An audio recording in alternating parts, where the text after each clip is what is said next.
देवभूमि में जंगल जल रहे हैं। पहाड़ों पर चारों ओर धुएं का गुबार है। जंगल जंगल फैली आग ने सभी की मुश्किलें बढ़ा दी हैं। सरकार से लेकर सेना तक, एनडीआरएफ से लेकर वन विभाग तक, पूरा सिस्टम मिलकर भी जंगल की आग को शांत नहीं कर पा रहा है।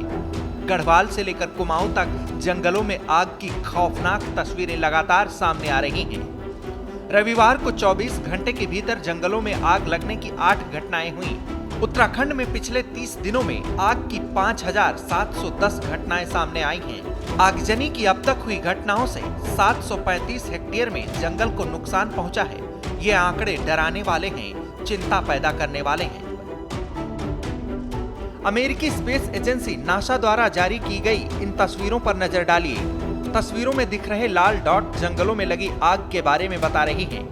नासा के सैटेलाइट रिकॉर्ड बता रहे हैं कि उत्तराखंड में इस महीने जंगल में आग की 5,710 घटनाएं हुई हैं, जबकि पिछले साल अप्रैल में आग की घटनाएं 1,046 थी। यानी इस बार 5 गुना ज्यादा आग की घटनाएं हुई। नासा की ये तस्वीरें उत्तराखंड के लोगों को ही नहीं, सरकार को भी डरा रही हैं। उत्तराखंड के सभी जिले में मार्च और अप्रैल महीने में 2023 की तुलना में 2024 में आग की घटनाओं में बढ़ोतरी देखी गई है। नैनीताल, चंपावत, अल्मोड़ा, गढ़वाल और पिथौरागढ़ सबसे ज्यादा प्रभावित क्षेत्र हैं। जंगलों में लगी आग को लेकर सीएम धामी एक्शन में है। वो लगातार अधिकारियों के साथ बैठक कर जरूरी दिशा निर्देश दे रहे हैं। जंगल में लगी आग को बुझाने के लिए सेना के हेलीकॉप्टर की मदद ली जा रही है, तो वहीं अब सीएम ने जंगल की आग बुझाने के लिए सेना की भी मदद मांगी है। हम लोग संपूर्ण प्रयास कर रहे हैं, आर्मी का भी और अन्य लोगों का भी, सभी सामाजिक संगठनों से भी हमने आह्वान किया है। मंगल दलों से, युवक मंगल दल, महिला मंगल दल, ग्रामीण लोग, जो उस क्षेत्र में आने वाले लोग हैं, सबका जन सहभागिता के साथ सबका सहयोग लिया जाए और जो अधिकारी इसमें जिम्मेदार पाए जाएंगे उनकी जिम्मेदारी भी तय की जाएगी। जंगलों की आग का सबसे विकराल रूप नैनीताल में देखने को मिल रहा है, जहां पिछले 5 दिनों से भीषण आग लगी हुई है।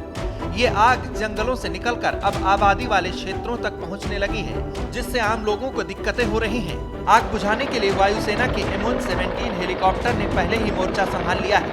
शनिवार को सीएम ने जंगल की आग का हवाई सर्वेक्षण भी किया। इस दौरान उन्होंने नैनीताल के आला अफसरों के साथ बैठक भी की। सभी प्रमुख अधिकारियों के साथ आज इस पर चर्चा की है और जिला अधिकारियों को, जिले के अन्य विभागों के अधिकारियों को, सबको समन्वय के साथ काम करने के लिए और जो फायर स्टेशन है उनको एक्टिव करने के लिए कहा है। युवक मंगल दल, महिला मंगल दल, स्वयं सहायता समूह और स्थानीय स्तर पर जो लोग जंगलों के समीप रहने वाले हैं, सबका सहयोग लेने के लिए कहा है। पहाड़ों पर जंगलों में लगी आग पर काबू पाने के लिए 4500 से ज्यादा कर्मचारियों को तैनात किया गया है। नैनीताल में आग बुझाने में 590 कर्मचारी जुटे हैं। इनमें 250 वनकर्मी, 300 फायर फाइटर और एनडीआरएफ के 40 जवान शामिल हैं। जंगलों की आग बुझाने के लिए एनडीआरएफ के जवान ग्राउंड जीरो पर उतर चुके हैं। नैनीताल में एनडीआरएफ की इस टुकड़ी ने मौके पर पहुंचकर मोर्चा संभाला।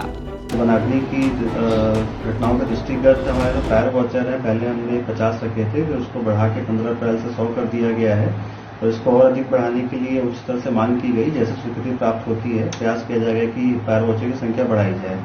इसके अतिरिक्त हमारे कुछ नवनियुक्त फॉरेस्ट गार्ड्स अभी आए हैं, तो उनका भी वनाग्नि बुझाने में सहयोग लिया जा रहा है।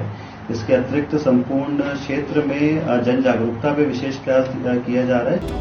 आपात स्थिति के चलते मुख्यमंत्री ने वन विभाग के कर्मचारियों की छुट्टियां रद्द कर दी हैं। साथ ही लापरवाही बरतने वाले अधिकारियों और कर्मचारियों पर कार्रवाई के निर्देश दिए हैं।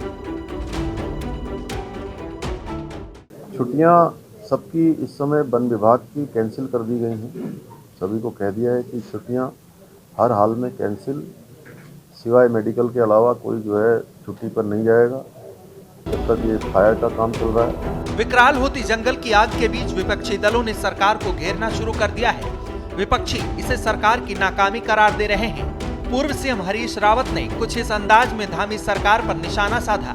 जितनी राज्य के सामने इस समय चुनौतियां आ रही हैं, उनमें आग भी एक बड़ी चुनौती है।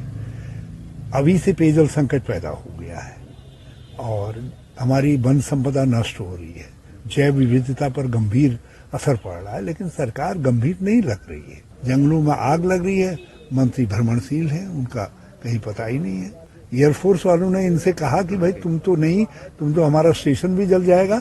हाँ, और वो खुद ही आए और डीएम ने इस बात को कहा है कि एयरफोर्स ने बिना हमारे बुलाए जो है अपनी आग बुझाने के काम में लगी जो है। आप लगाइए सरकार की विफलता की इससे बढ़िया और कहानी क्या हो सकती है। नैनीताल के जंगलों में लगी आग का असर पर्यटन कारोबार पर भी पड़ रहा है। डर की वजह से पर्यटक अब होटलों से अपनी बुकिंग रद्द कराने लगे हैं। पिछले 2 दिनों में ही 250 से ज्यादा पर्यटक अपने होटलों की बुकिंग रद्द करा चुके हैं। मई महीने के लिए होटलों की 70% बुकिंग हो चुकी है। बुकिंग के अचानक रद्द होने की वजह से होटल संचालक भी परेशान हैं। होटल और पर्यटन व्यवसाय से जुड़े लोगों को डर सता रहा है कि अगर आग पर जल्द काबू नहीं पाया गया तो इस साल टूरिस्ट सीजन के दौरान उन्हें भारी नुकसान उठाना पड़ सकता है। वजह उत्तराखंड की वादियों में खुला जहरीला धुआं भी है, जो इतनी जल्द छंटने वाला नहीं है। इस साल जंगलों में लगी आग ने सारे रिकॉर्ड तोड़ दिए हैं। आग से पर्यावरण और वन संपदा को भारी नुकसान पहुंच रहा है। साथ ही वन्य जीवों और आम लोगों को भी परेशानी झेलनी पड़ रही है। आग बुझाने में पूरा प्रशासनिक अमला लगा है। सेना से लेकर एनडीआरएफ ने मोर्चा संभाल लिया है। आग लगाने वालों पर एक्शन लिया जा रहा है।